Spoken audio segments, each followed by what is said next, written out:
What's up, everyone? Zero here. Welcome back to the channel. I got another episode of the podcast for you guys. This time I sat down with SirGog. Super cool dude. He's a wealth of information as well. We did more of just like a general discussion on POE2 and kind of the builds and stuff. If you guys like these, let me know in the comments. If you guys wanted me to get back into more of a nuanced discussion as far as build creation goes for POE2 specifically, also let me know. And with that, grab yourself a drink. Let's get into the episode. For people are probably going to know who you are already, but just to kind of do the introduction thing, will you just introduce yourself and let everybody know how you got into playing Path of Exile? Yeah, sure. So previously I had been obsessed with the online game Dungeons & Dragons Online. It felt like it was getting more and more pay to cheat to me over time, and eventually it just hit a breaking point where I was like, okay, I'm out of this. And at that time, I'd played Diablo 1, I'd played Diablo 2, Diablo 3 was coming out. I was super hyped for it. Then I heard they were going to have the pay-to-cheat auction house, and that killed my interest in the game entirely. And then I just happened to hear about this Path of Exile game that was a Diablo 3 competitor. And so I think back in 2013 or 14, I signed up an account, played very casually, got sort of stuck in level 50-ish content, so equivalent of Modern Act 8 in the old system that we had. Wasn't able to progress, couldn't do enough damage down a boss through its regen, and also couldn't gain XP because I kept dying and losing XP, and couldn't find any way to get better items. Anyways, there was a lot of power creep since then, and over time I played again, following a build this time, and got properly into early endgame, downing Atsuri. Not the league she was new, but a little bit after that. She was much harder back then, and then sort of kept just coming back to the game, finding that it was the best thing around. And then over time I was playing Path of Exile and EVE Online, and EVE Online started going down that pay-to-cheat route more and more, and so I started playing Path of Exile much more exclusively. And then I had a really stressful 2018 and 19 and put up a guide for how I'd got myself my first headhunter, and it kind of exploded on YouTube. And then I'm like, don't want to do this more seriously. Pandemic hits, I've got all the overtime I want because I'm working in an essential industry, aviation technical records, and there's lots of aircraft being repossessed during the from leases during the pandemic. And so I'm like there doing all sorts of work on this, probably working 60 hours a week for a whole period, getting more and more burnt out on the job, and start making not quite minimum wage off YouTube stuff, but I feel like there was a path towards it. And so I thought, let's just try this more seriously. And there we are. It's where I am now, a few sort of 4 years after resigning from the aircraft technical records job. So you've been streaming full time for a while now? Streaming I take as a very minor thing. I think you can only do, unless you employ people, you can only do one of streaming or YouTube creation properly. Right. And so I would say at the moment I'm probably 75% YouTube, 20% writing stuff for Mobalytics, 5% streaming. Oh, okay. Cool. So I didn't even know you wrote for Mobalytics. That's cool. I'll put that all your, how does Mobalytics work? Is it like, do you have a page on there, or is it just like, are there just specific guides, or do you have is there like an actual profile people can click on to see all your builds that you focus more on the guides than than builds at the moment. Mostly because I feel like Path of Exile 2, there's still a lot of experimenting going on. There's still a lot of working things out, and I tend to be very picky on actually releasing anything that's a character guide.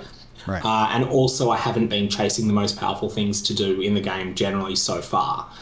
So for that reason, I haven't really been doing character guides. It's more that you just find, if you were to look up various things, like anything related to drop rates, for instance, will be things I've written, although most of those are obsolete at the moment. We're still waiting on serious assessments being done in 030 that we can write up. A lot of stuff along those sorts of lines. So yeah, partly because I also have a maths background, so anything that's more statsy or super technical, Dreamcore and I are the people that mostly write the guides on those. Yeah, I had Dreamcore on the podcast. He was one of my first guests on the pod, and then he's going to come on next week too. I like that guy a lot, dude. He's a wealth of information. You both are. So I wanted to ask you. Dreamcore's the most underrated content creator, I think, in both Path of Exile 1 and 2. Yeah, no, 100%. I can 100% agree with that. In fact, I try to share his videos as much as possible. He's got a lot of, because he approaches it from a different angle. He doesn't do like, hey, here's this build. He'll just put out a bunch of like cool interactions that you can do, and you can like piece together your own build. So that's kind of a cool way to do it. Because then that way it kind of gives you a little bit more agency to create, to create your own thing. I think it's pretty cool. Yeah, I agree. That's what I really like about Dreamcore. And also, like, I think we have a similar style in a lot of ways. Like, you try and put together pieces. I think Dreamcore has more of a focus on things that are proven to actually be strong, whereas I'm often willing to look at things that are just exciting but that might not get there. Right. So I wanted to ask you, because you're more like, how do you stay on top? It seems like you are always like in the know when it comes to things like, people like, I'll take one of your most recent videos, for instance, like the scamming thing. How are you always like up on game with stuff like that? So I guess when you're talking about scamming, I guess there's two things I would class as dishonest trading this league. There's the actually really deceptive practices of, putting a whole stash tab full of tablets up, and most of them are 3 exalts and one of them's 3 divines. Right. So that's the thing that is definitely scammy. And then there's the sort of deceptive / nasty trade practice of listing things in annulls at the moment that has just become standard, unfortunately, because if you can't beat it, you join it. Can you explain that just in case people haven't seen your video on this stuff? Can you explain what that is, the scam that people are doing? Yeah, so I think this one's, I feel like calling it a scam is sort of stretching it just a little bit. It's less than honest trading practice, but it's also, it gets done in good faith because people see everyone else doing it and you do have to compete with it. Okay. The reason that it works is that orbs of annulment have been much more useful this league than they've been in the past. Right. And consequentially, they've been going up in price quite aggressively. So they're currently about 31% of the price of a Divine Orb in Trade League. And this is a pretty unprecedented high. I think last league they were like 8%. So what people are doing is if they've got an item that's fair market value might be 40 exalts. So that's currently like 0.15 of a divine. If you were to list it at 40 exalts, it would actually show up as being a higher price than if you listed it as 1 annul, even though 1 annul is like 80 exalts currently. And the reason for that is that grinding gear games don't instantaneously upgrade the prices. And so people know annulls are rising. And so they're like, okay, I'm just going to put it in annulls in order to trick people, in order to appear earlier in the search listings than you otherwise would. I guess the equivalent would be if you were a business in Australia. Now, this is highly illegal to do this, but if you were a business in Australia and you listed your prices on your website in American dollars, because you can then see people are looking like, oh, $60. Hey, that one's $50, except it's 50 American, and 50 American's like, I think 78 or so Australian. Yeah, so it's 66 cents to the dollar for your currency for us. Yeah, so 75 then, yeah. So basically, you've actually got a higher price, but you're using this misleading trick to make it seem like it's lower. And that's exactly what's going on there with annulls. It's not going to last forever. It will probably actually, it may even have been fixed today, and with it before I've been looking at this. I haven't checked it again today. But I guess the reason I stay on top of that is because partly I used to play EVE Online, and there's one thing that teaches you about trade diligence. It's playing EVE Online. I don't recommend the game anymore. I feel it's gone too much down the pay-to-cheat route, but you really got to learn, because everyone, like, there's people that scam because it was a good way for them to make in-game currency, but there's also people that scam just because of the thrill of the hunt. So you had this thing where people would be scamming everywhere. Honestly, it made the game a lot of fun. You always have to be diligent. You're dealing with traps that people are setting for you, and those people are often smarter than you, which is the thing that makes it fun. None of this, I'm fighting this monster, it's dumb as a rock. I can predict what it's going to do. I can predict the safe spots. No, instead, they're going to throw something unexpected at you. And sometimes you're going to lose and it's going to be hilarious. But that certainly teaches you a bunch about diligence. But also just, I will check things like the Path of Exile subreddit and check the resources like POE.ninja that will give you a bit of a sense as to things that surprise you in the economy. And being on top of things like that, it's like, I can look at something and go, omens of homogenizing exaltation are cheaper than I was expecting. How do I explain that? Because they're definitely better than their price point indicates. How do I explain that? And the explanation is that the rarer reagent in the combination is the perfect exalt. What build are you playing right now? So I decided I'd do something a bit unusual this league. I wanted to play like a casual player might. Simulate casual play style. And so I stuck with things that just felt intuitively sensible on the core of starting with, I got caught a bit by the fireball nerfs on day one, but the intention was I was going, all right, I'm going to use Snap aggressively in order to generate a whole bunch of those remnants, and I'm going to use that to fuel fireball. And that was the intention originally. Now, later I found out that fireball is weaker than it was originally teased as being, but Firestorm is actually fine, especially in conjunction with elemental equilibrium. And so I've got this weird setup at the moment that is essentially Snap, Firestorm, occasionally using Mana Tempest Fireball. It's the intention being I want to see what the experience is if you're playing something that's not an optimized build. And it's definitely fun, but I'm also progressing slowly. Also, just not had much time this league. You, I heard you mention that you had a bit of a snafu, right? That was out of your control when league start happened. Yeah, this was funny. So league starts 6 a.m. for me, right? It's my time zone in Australia, east coast of Australia, and I'm up. I'm in the shower. It's 2 a.m. I'm thinking, I'm just going to put the slow cooker on.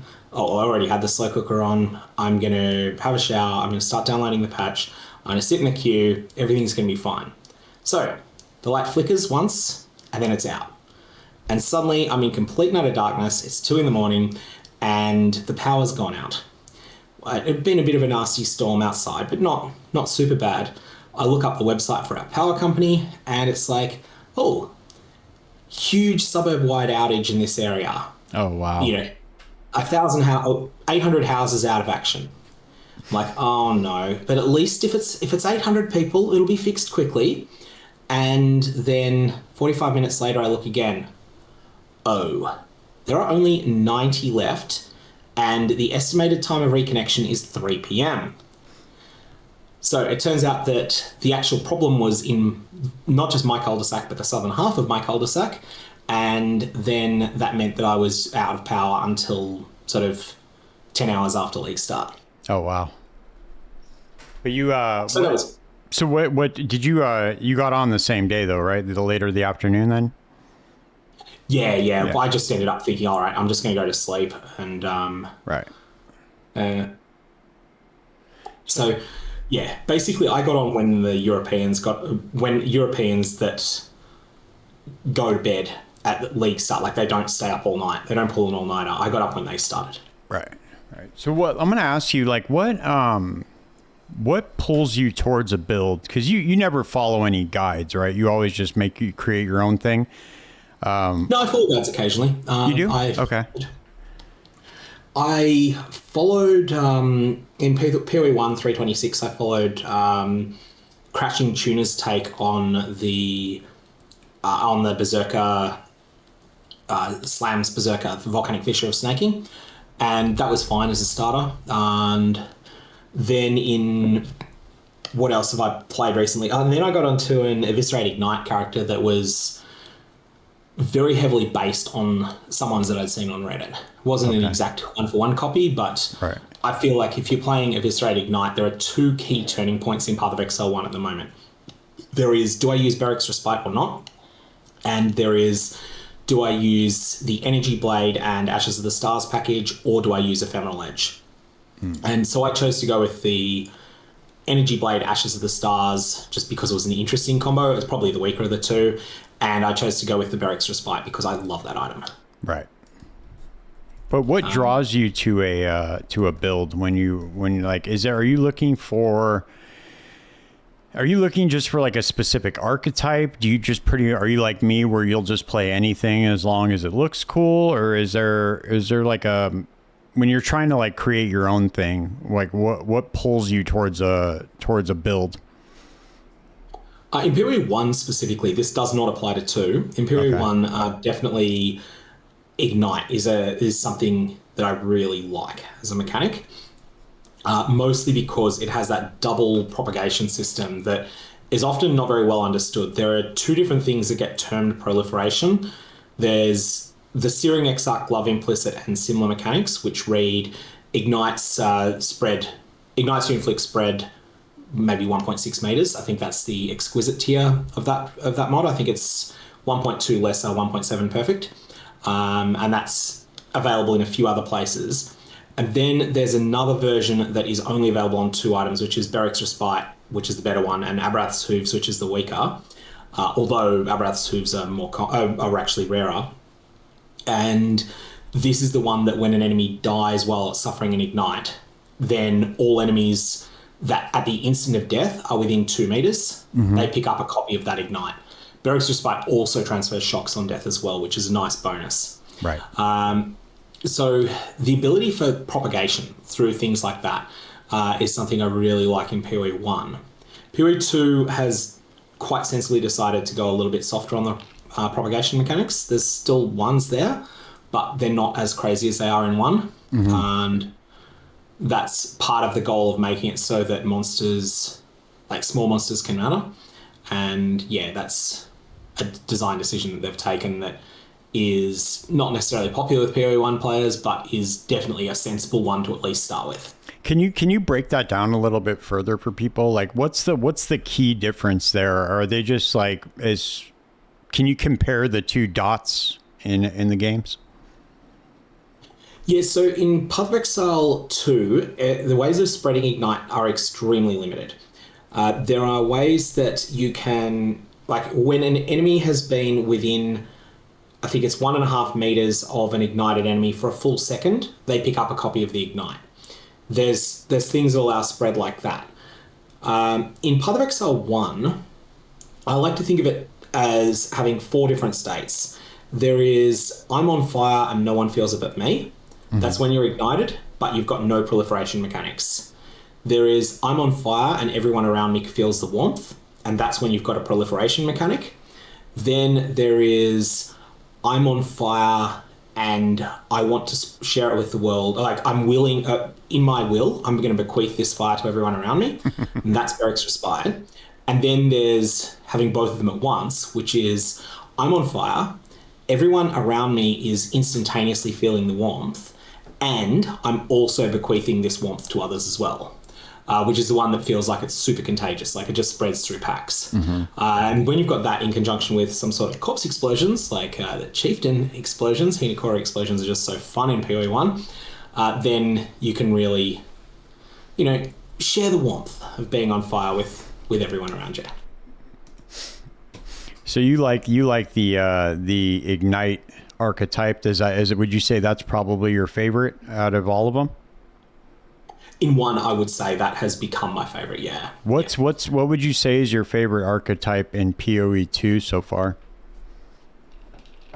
I don't feel I can answer that because I haven't tried everything, and I also don't think it's consistent because there's a couple of playstyles I think are really fun in Act 1 that don't necessarily hold up even by Act 3, much less true endgame. And Spear and Buckler, parry and actively counterattack is one of those. I love that playstyle in Act 1. It starts to bend a bit in Act 3, and I feel it breaks. Well, when I played it, it was probably Cruel Act 2, so we'll call that Interlude 1 now. Right. So what? So in your current, excuse me, in your current iteration right now, how far along are you in your current build? High yellow maps. Okay. Okay. So if you were to give, let's see, what's a good way to ask this? If you were to give advice to somebody who has some game knowledge in either game, POE1 or POE2, maybe both, right? If you had to give somebody advice, let's just stay specifically on POE2 for right now. But if you had to give somebody advice for creating their own build offensively, what would you say is good advice for somebody who wants to get into making their own build? Critical hits are all or nothing. So either act like critical hits don't exist, or spec ruthlessly prioritizing critical hits. Choose one of the two. Both choices can work, but don't split the difference. Right. That's currently what I'm doing right now. I took Lance's build that he started with in the very beginning, which was the Black Flame Ember Fusillade with Fireball, and I took that into a cast on crit variation. And now what I'm doing is I'm making an unarmed cast on crit invoker, and that is my favorite archetype out of everything. I love cast on crit builds, especially in POE2.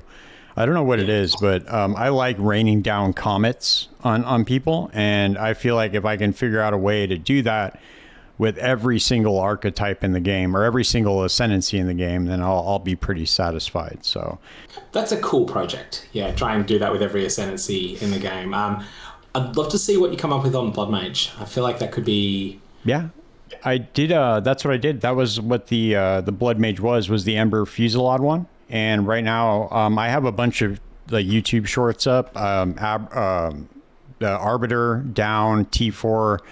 T4. How's your lifespan on it? What's that? How's your lifespan on it, though? My lifespan? It's not bad at all. I mean, I guess you've got that keystone that grants you, that sort of grants you an 8-second recoup on lifespan, don't you?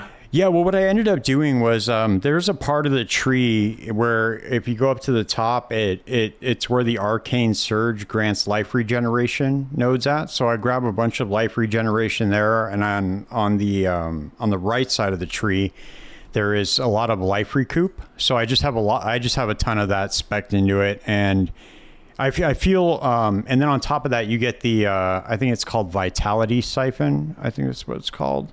It's the Blood Mage Ascendancy point where you get, Vitality Siphon. You get 10% of spell damage leached as life.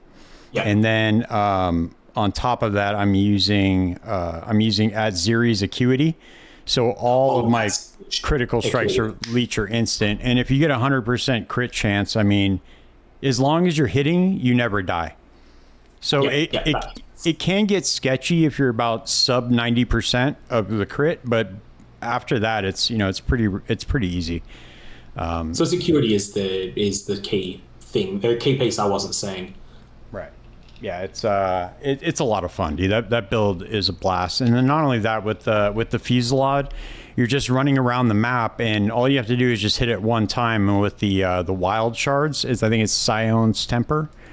I love that. So it's so good. It's so good. That it gives you it's the best version of multiple projectiles. It grants you +8 projectiles when it procs, and the proc chance is 20%, but this is cumulative until it procs. So it's 20%, then 40% if it doesn't proc the first time, right? Then 60%, then 80, then 100. It's guaranteed every 5th time, and it is +8 projectiles and in a circle. So, it is absolutely nuts to drop that on a Mana Tempest empowered Fireball. To have that proc, it is just screen deleting even with a character that's not overly powerful.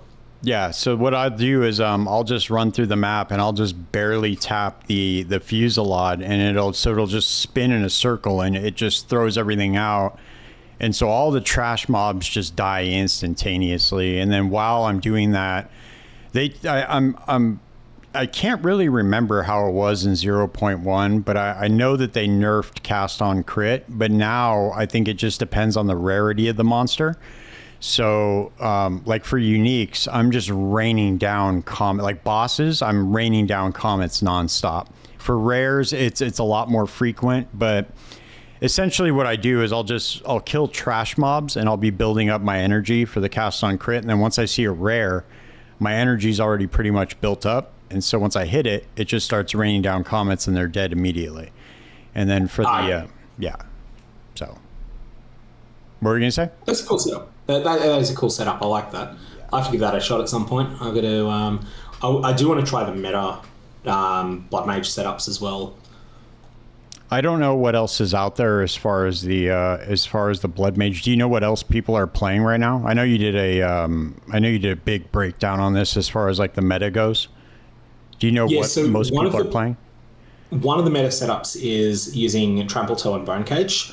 Okay. Bone Cage just does crazy amounts of damage, and then Trample Toe allows up to reflect as... it is essentially very similar to Path of Exile 1's Herald of Ash overkill. Like, you know how you can sort of... You kill an enemy and then the overkill gets punched onto all the nearby enemies with Herald of Ash in POE1. Right. It's something akin to that is built into Trample Toe. The drawback to this, though, is that you're using Trample Toe, which are not high movement speed. Right. Yeah, that's but now, I mean, now with the Darkness Enthroned, I mean, you can get a ton of movement speed just in that alone. You really don't even need movement speed on your boots now. Yeah, although like movement speed is such a powerful stat that it's like... It is. You would want it, but I'm just saying it's not... If there was an item that was like really OP for boots, like you could make the sacrifice and still just have it in the Darkness Enthroned. And that's what I wanted to ask you next was, have you experimented with the crafting at all in the League? Yeah, so like I've been trying to design a couple of things, but I haven't quite nailed anything worth sharing as yet. But the Omen of Homogenizing Exaltation is incredibly strong, and it's something that I feel like it's as complex to learn as Path of Exile 1 Harvest was when it was at full power, which is basically you need to spend ages studying POE2 DB and going through, thinking of things, using recombination, using to get things started, all sorts of chaos. But there's some really strong things you can do. What I'm currently looking for is a way to try and get spirit onto an amulet. I've got an amulet craft that I'm pretty content with, except I'm trying to figure out a way to get spirit on it. And the base idea here is that your amulet goes... Okay, so you have perfect roll cast speed, suffix, and perfect roll rarity as a prefix or suffix. It actually doesn't matter which of them you have, the prefix or the suffix. That's your starting point and no other mods. And you can create that through recombination at a reasonable price. After this, you then go Omen of Greater Exaltation and Omen of Homogenizing Exaltation and a Perfect Exalted Orb. Now, you have one drop tag mod and one caster tag mod and one speed tag mod at the moment. There are no speed tag mods that can roll. There is one caster tag mod, and that, because of Perfect Exalt, you can only get the top tier, and that is +3 spell gems. You have 2 valid drop mods, but they're both in the same mod group, and they are tier 1 and tier 2 Magic Find prefix or suffix, whichever one you don't have. So this is an interesting starting point where you can deterministically force +3 double rarity and cast speed. The cast speed will be perfect rolled. One of the rarities will be tier 1 perfect roll, but the other one might be tier 1 or tier 2, I believe. So this is your starting point. And then from there, the question is where you go. I do not see a way to get spirit on this. I also don't see ways except at extreme price to modify it to have spirit on it. I can see ways of doing it, but you're throwing like dozens of fracturing orbs into each success. Right, yeah, because you'd have to fracture spirit on just as like a starting point, right? I mean, that On would both be your combination inputs, yeah. yeah, that would be it would just be well now because of the desecration, it allows you to just make any fracturing a one and 3 now instead of a 1 and 4, so it improves your chances a lot more. I've had really good luck with crafting amulets and just fracturing the +3 on there. And I've had really good luck with it. It didn't feel as bad as it normally does. So, which +3 were you going for? Because they have different tags on them, and this is one of those things. Again, when you're talking about how complex crafting is, POE2 crafting got much more complex this patch. It got stronger and more deterministic, but it got more complex. Yeah, I have on. I'll read you off my amulet that I currently have right now that I crafted, and I can walk you through kind of the steps. I didn't put together. I do a thing where I'll put out a video where I just kind of walk through the steps, but I explain why I'm doing the steps that I'm doing, because a lot of people try to gloss over that. They'll just make a video of them crafting an item. They don't really explain it. So what I try to do. Really important with that is that if you explain why it works, people can then audit it to see if they're watching it in 040, they can audit it and go, hey, you know what? This was a good guide in 030. It is no longer. And I would always start a crafting guide with that. I'd be like, yeah, if you're watching this and it's been quite a while since it came out, I'm going to go through why it works so you can audit it. Right. Exactly. So sorry, you're going to say that. No, it's okay. My current amulet right now is +3 level of all spell skills, 46 spirit, 30 crit damage bonus, 27 cast speed, 28% global defenses, and then 41 increased energy shield from equipped body armor. Yep. Yeah. So, and that was it was actually now with the way that you can desecrate the mods, and then you use the Essence of the Abyss, I think is what it's called. The one that puts the mark of the Abyss on there. Or the Abyss. Oh, that seems to be bugged since the last patch. Lawcohol was telling me recently that I'm aware of the thing, but there's some talk that it does not seem to work at the moment. Really? Okay. Do you know when that was? When that started happening? Okay, so this is Dreamcore posting this 31 hours before we're recording this. Okay. So I don't know when you're going to put it live. I'm not sure what they did with Essence of the Abyss. It appeared to be working correctly on launch, but then they hotfixed it in the first few days, and since then it seemingly does nothing regarding the higher tier function / Mark of the Abyssal Lord. My Discord server and I did a bunch of testing on various item level, testing with and without Desecrate exclusive modifiers present, etc., and it just doesn't seem to guarantee a higher tier modifier compared to the removed mod. Interesting. Okay. Yeah, that was a key part of of a lot of the crafts that I was doing. It's kind of weird exactly what's gone on. There was also, I think, originally it was stronger again, but I think there was a patch note change about some mistake with it. Do you know, is this normal? Like, because I noticed that they have been very quiet about any further like balance patches or anything. Have you heard anything, or are you have any speculation on what's going on with that? I've got no idea. Like, the last thing that they announced was doubling down on the whole, we don't want to do mid-league nerfs. And then the last thing they did has been a couple of mid-league nerfs, which I think it's fine that they do them. It's just that it's, in fact, I wish they would do more mid-league balance, but right. I just don't think there's agreement internally on it in GGG. Yeah, I mean, we were talking about that a bit before we started the podcast.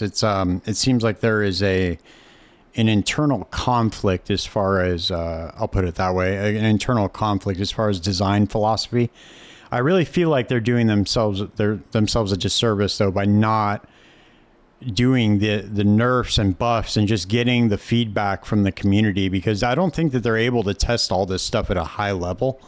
So I think that getting if they were to do those balance patches every like couple of weeks, they would get a lot of really good feedback. And I think we would be fast tracking towards a more balanced game if they did it that way. Yeah, the reason we've got so many dead eyes at the moment, like the last time I looked at it, it was I believe it was 66% of level 97 plus were dead eyes, 51% of level 90 plus were dead eyes, and like 47% of 85 plus. I may be wrong on those exact numbers, but it was the least class diversity that either Path of Exile game has ever seen. And the reason for that is that they don't have the baseline balance right. And so when there's an outlier, it really pulls people in, because the things that aren't outliers are probably, a lot of them are probably too weak at the moment. Like, I feel like I've been having fun playing the Infernalist, Tri-Element Infernalist setup, but it is definitely not a strong character. It's not something I put up a guide for. It's not something I would recommend to anyone. It's something that's just been a bit of fun to play around with and get that experience of what it's like for casual players that don't follow a guide. Right. But, whereas in Path of Exile 1, I feel like if I was playing something comparably scuffed, I would have the base Pinnacle bosses down. I might struggle with Uber Elder, but I would get all the rest of the base Pinnacles down, and I would start to really brick wall when I was trying to do tier 17 maps with no map mod effect. That's when I would start to be in a bit of trouble. I'd be able to limp through those, and then I'd hit real trouble if I was trying to do 17s with map mod effect or Uber Pinnacles or other aspirational content like Flawless Breachstones and the like. They'd just be miles beyond you. So in POE2, the current baseline for bad builds is quite a bit lower. Like, you start really hitting a progression wall in yellow maps. And I feel like they want to try and get that right, but they can't get that right at the moment because no one's optimizing the unpopular ascendancies. All the optimizers are playing Deadeye. Right. My solution to this is to have an economy reset, like, you know, so you'd still have the Abyss League going on, right? Abyss League would continue as it currently is, but you would have an economy reset with different balance that is run, that's opt-in. Most people will say, you know what, not interested, but some people will jump over and try it. And this will have severe crushing nerfs to the Deadeye, possibly too much. And then at the same time, we'll have like try and get things to maybe just a smidgen below where the Blood Mage currently is. Try to get everything there, overshoot on some of them. Like, some of them, you know, you might end up making Smith of Katava too good or whatever. And then at that point, you can learn from that and say, okay, well, when we actually get to 040, we're definitely not doing that. But also in this economy reset, you just reserve the right to go, all right, we're going to do mid-league buffs and nerfs so that we can actually fix the baseline balance of the game. Get that in a good spot. And yeah, I think that'd be much better than the current. So would you so it's kind of like a PTR within the league, kind of, right? Yeah. So like World of Warcraft's public test realm. Right. Yeah, that would actually be really good. I don't know. I don't understand why they don't do that. I don't know. I think that they're finding their way though, and I have a lot, especially after this patch. I mean, I'm having a lot of fun playing this league. So I think they've got the game into a fun spot, but not into a spot where there's build diversity yet. Right. There are multiple builds, but there's not many of them. What do you think is causing this? What do you think is causing is it just that Deadeye is so miles ahead of everything, or do you think there's some like unseen stuff? Do you think it has to do with the fact that all the top streamers are saying this is going to be the strongest? Do you think that has that much of an effect? Or do you think... So I want to explain why I don't think it's streamer-based completely. Okay. There's a little bit of that. There is a little bit of streamer bias in that builds that are played by streamers do get more research done in them. Right. So you sort of saw this when, again, we're jumping POE1 for a sec here. 3.20 comes out, and the English language player base do not regard Hexblast Mines to be on their radar at all. Oh, but wow. essentially the Korean language player base have worked out, hey, there's a solid build here, but they haven't solved it yet. So they're playing Wrathpinth and Kaum's Heart life stacking. Okay. And they've got a shell that is what you would term a serviceable build, but not a good one. And you'll notice if you list a Kaum's Heart that league, if you list a Wrathpinth Globe, the person that wants to trade it for you, their character name is Korean every time. And these prices are going up quite a bit higher than they usually would be. And so anyways, the Korean language player base have been working on it, and they slowly get it better, but there's not that many of them doing it. And so they don't really crack the build apart. What cracks the build apart is when a few other people start thinking, hey, what if we remove the life stacking component of this build? What if we played with the Trickster instead? And, just disregard the traditional mine ascendancies. Or another person goes, what if we play the Inquisitor? And so you start seeing all these different approaches get taken, but they don't get taken until the build hits that critical mass of like 1.5%, 2% of the player base, because it's regarded as the best build by the Korean language section of the player base. So it's as popular amongst Korean players as Berserker Slams was at the start of this league, in Path of Exile 1. So there is an element of that. However, that leaves a statistical trace. The statistical trace is that if you look at the day 3 player numbers and then the day 5 players and the day 7 numbers and the like, you'll see that there is a convergence on the build over time. When something is strong, and a divergence away from it when the build is weak. And so if it is the case that Fubgun was overhyping Deadeye, what you would see is people starting Deadeye and then going, no, this is trash, and moving off it. Right. Instead, you see the opposite. You see people who do not start Deadeye going, oh, this is clearly working, and jumping onto it. And you see more and more of that. Now, it's not the case that Deadeye is the only ascendancy for ranged attacks, but I think the fundamental problem at the moment is that ranged attacks, some of them have wrong numbers on them, really wrong numbers. And the Deadeye is in a good place to exploit that. The Amazon's in a reasonable spot to exploit that. And those are the two ascendancies that are probably strongest right now as a result. Amazon flying a bit under the radar because people are sick of it after last league. But just from paying attention to some of the chatter that's been going on in the Mobalytics internal Discord, it's been really noticeable that there's a number of people that think that the Amazon is better than Deadeye at the moment. Yeah, Connor put out a video showing him in a simulacrum where he was at the last wave and he was just letting everything hit him, and he was just surviving. Everything was just bouncing back up. It was pretty crazy. I watched that before I went to bed last night. I was kind of laughing. It's pretty funny. So, do you think that what do you think is the solution to this, to the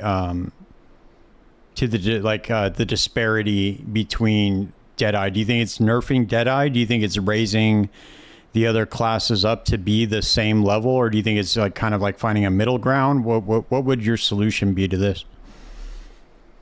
I think the ideal is to have everyone be slightly weaker than Blood Mages at the moment, and roughly equal to each other, but each with their own unique areas of strength. And so let's say if we took the Blood Mage, but we take its 25% defensive node that pretty much everyone takes, if that was nerfed to 20%, just small numbers, trimmings around the edges of Blood Mage, that would be something that would be about the right power level, I think. Because ultimately, I don't want a situation where content has to keep getting numbers increased because of out of control power creep, and you start ending up with all sorts of issues like Path of Exile 1 has with the hit point cap. Right. For those that don't know, watching the podcast, there's a technical limitation in Path of Exile 1 where 2 to the power of 31 minus 1 is the most hit points any monster can have. And that thing comes up. Like, the only place it actually gets hit currently is in Ultra Deep Delve.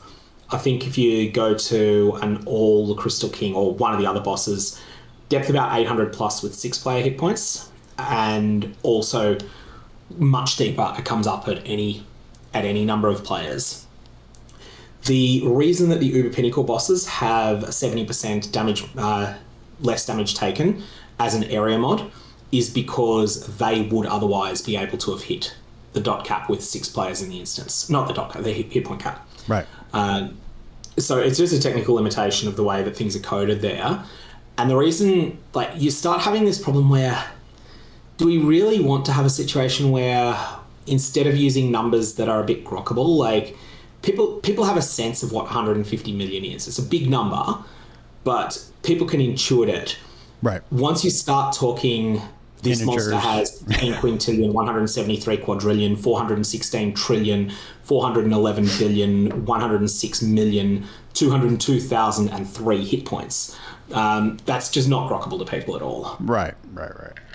That sort of number that would be a plausible population for an entire Dyson sphere. Right. Yeah. That's about right. So what do you think, do you think that, do you agree with the way, I'll ask it this way, do you agree with the way that they're doing, I know we talked a little bit about this before we got on, but do you agree with the way that they're doing the Ascendancies in Path of Exile 2? Because if you noted, they're noticeably weaker than the ones in Path of Exile 1. Do you think that the player power should be coming so much from the Ascendancy, or do you like this more generic approach to where it doesn't really matter what Ascendancy you're playing, unless you're looking for like a specific skill?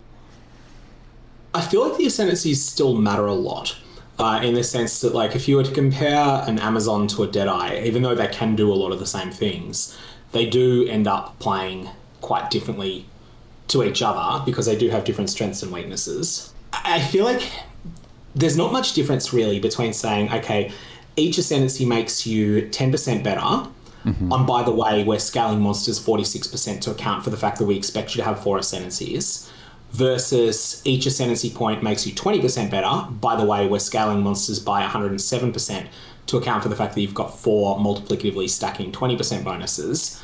I don't think there's much difference between these two, except for how urgent it feels to get your 3rd and 4th Ascendancies. Right. And so based on that, I think I feel like I like the idea of having unique abilities in the Ascendancies. I don't think they've gotten them all right in power level. Again, there's a bunch of things that are too weak at the moment. There's a couple that are too strong. And I feel like that requires, we need 20 balance passes in Path of Exile 2 at the moment. We're getting one of them every 4 months at the moment. We need them more often than that. Right. And that's the sort of thing that would then get us to the point. Like, Path of Exile 1, every Ascendancy you look at, you can say, this is the best at something.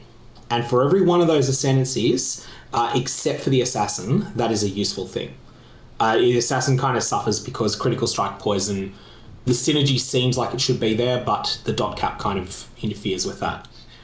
So the Assassin needs a new thing. And ultimately, the more that I think about it, the more I think it should be that it needs the ability that that poisoning critical strikes you inflict should hinder enemies. I feel like that would be a tremendous thing for the Assassin to get as a sort of defensive layer.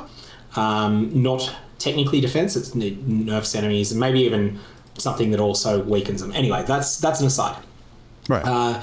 Every single Ascendancy in Path of Exile 1 has something that it's clearly the best at, and whether you want to play that Ascendancy or not comes down to whether you're interested in exploring that particular mechanic at the moment. And so that is where we want to go with 2, I think, but we're 20 balance passes away from it. I was thinking that that something that would really help, I think, would be just to add like the nodes where they're just giving you a skill. I feel like there should be something else added to that as well. So, for instance, yeah, Chronomancer needs flat damage on some of those. Right, exactly. Chronomancer has you have like cool things for it, but it needs that. Go ahead. What were you gonna say? I'm sorry, I didn't mean to cut you off. I was just saying, Chronomancer in particular, I think a lot of its nodes that just give you some utility effect also need 10% more damage. Right. Or just anything that synergizes with that skill. Like I was thinking, like when you have the soul springs eternal for the invoker, the one that gives you the meta skills gain 35% more energy, like have the triggered skills or invocated skills get like 10% more or 20% more damage, something like that. Just something added with it. Or like for meditate, because that grants a skill, you would get faster recharge of your energy, or just something that synergizes with this specific skill. I feel like that on these single line nodes for the Ascendancies, I just feel like there's always something missing. I'm for that if the thing is weak on its own. Like, Right. I'm for doing that as a way to make a C tier node into a B tier or an A tier node. But if it's already S tier without it, then it shouldn't get that. And if it's already A tier without it, it probably doesn't need it either. Right. I think Meditate's probably a bad example. I think a lot of people are using this. I to be honest with you, I've never used Meditate. I saw I saw it on Elon. What's that? I'll get some numbers on that. So I'm just bringing up, so we're looking explicitly at invokers, and of invokers, what's the exact name of the Meditate node again? It is called Faith is a Choice. Only 12% of high-level invokers are using that. I saw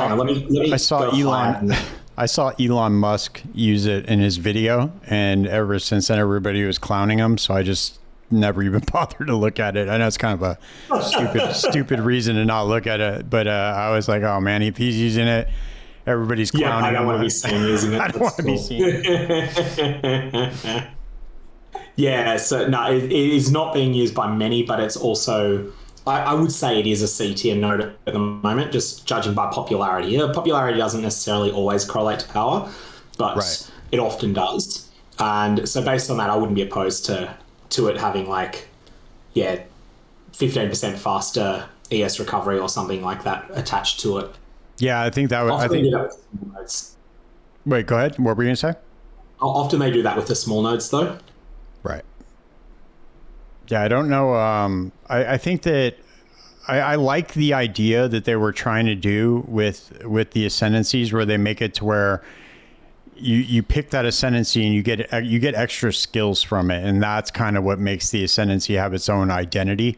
I like that idea. I just think that it's really just lacking as far as like player power goes. Because if you look at Path of Exile 1, some of those ascendancy nodes are just absolutely busted, man. Like, especially if you look at like the chieftain, the hierophant, like you just get elementalist now. Yeah, or an elementalist this league especially. I mean, this was to be honest with you, I did not play the elementalist till the very, very end of the league, but it's insane what you can do with the golems now. I mean, it's just crazy. Yeah, I love the elementalist ignite eviscerate setup that I saw someone talking about on Reddit and was like, hey, that looks fun. I'm going to try that out. And it was fun. Yeah. I feel like it's not an S tier build, but it's solidly, A minus B plus or so, at least the version that I've been playing, but it's just really fun. Right. I ended up making a stat stacker at the end. There was a crackling lance of branching. It was pretty fun. It was something I just put together myself. I'm very, very green when it comes to putting together stuff myself. I just kind of know how to do a couple of base things, and then I can kind of add skills in on top of that. I think the key thing is having a sense of what packages of things you need to fit in there. So firstly, am I willing to be a glass cannon or not? And the answer is probably no, but at least ask yourself that question. Right. And if the answer is no, then you need to then go, all right, what are the various packages I could take? I could take Golems plus Divine Shield. That's a genuine defensive package in Path of Exile 1 now. And so you're basically Energy Shield, Armor, Golems, the Armor ES hybrid. The Armor ES hybrid clusters have a mastery that is incredible, that doubles the Armor and Energy Shield of your chest piece if a whole bunch of other items are all hybrid Armor ES. So this is one of the packages you can go. A second package is you can go with a Ghost Dance package, which is you've got Ghost Shrouds, you're probably using Grace as an aura, you're using a bunch of Energy Shield. This is a second potential package that you can put together. Again, if you're Elementalist, you probably go Stone Golems with it as well, because Stone Golem are OP now. And so you pick up one of these defensive packages. My favorite one of them at the moment is full block with... having a full block with Aegis Aurora set up and Divine Shield. This is my favorite defensive package in POE1. And then from there, you can then go, all right, well, That's my defenses. Now what am I doing to project damage and what am I doing to scale damage? And so you're looking for various combinations that fit together. 2, it's a little bit harder at the moment to get some of these things to work because there's a lot more travel nodes. Right. What would you say is what would you say for somebody who's trying to put a build together in POE2 right now defensively? What is some good advice that you could give them for assembling a build from scratch, not following a guide, defensively speaking? Okay, your first biggest decision is Chaos Inoculation or not. That is the most people choose no, but at least make a decision on that and be open to the idea of choosing yes. But if you're not going Chaos Inoculation, you kind of need to get 75% Chaos Res at some point. So you're going to want to have some sort of plan for getting 75 Chaos Res. Lockerhole has a crafting guide for doing that. It's a lot easier in 0.30 than it was in the past. Right. So that's step 1. Step 2 is to then decide between various different archetypes of defense. As I see it, and some people will disagree with this, there are 4 currently viable strategies for general defenses in Path of Exile 2 at the moment. There is all in on energy shield. There is all in on evasion rating and deflection. There is all in on armor and percent armor taken as a percentage of armor applies to elemental. Or there is one hybrid, and that is the hybrid of energy shield and evasion. Mm-hmm. I feel like you can probably make armor evasion hybrid work a bit, but I'm personally not sold on it. I could be wrong there. And I've been playing around with armor energy shield just because I wanted to see whether it can work, and I'm not sold on it. Right. Although it's quite good in the axe. Okay. After that, you've then got your basic concepts of where you want to go. You definitely want to be using high minimum level and high attribute requirement bases because there's a lot of importance to those base defenses. You don't have as many sources. Like in Path of Exile 1, there's a number of big sources of flat armor, flat evasion rating, flat energy shield. Right. Path of Exile 2 doesn't really have them. It is what you get on the gear. Right. Yeah, we have no auras in Path of Exile 2, like grace, determination, anything like that. And those things help tremendously.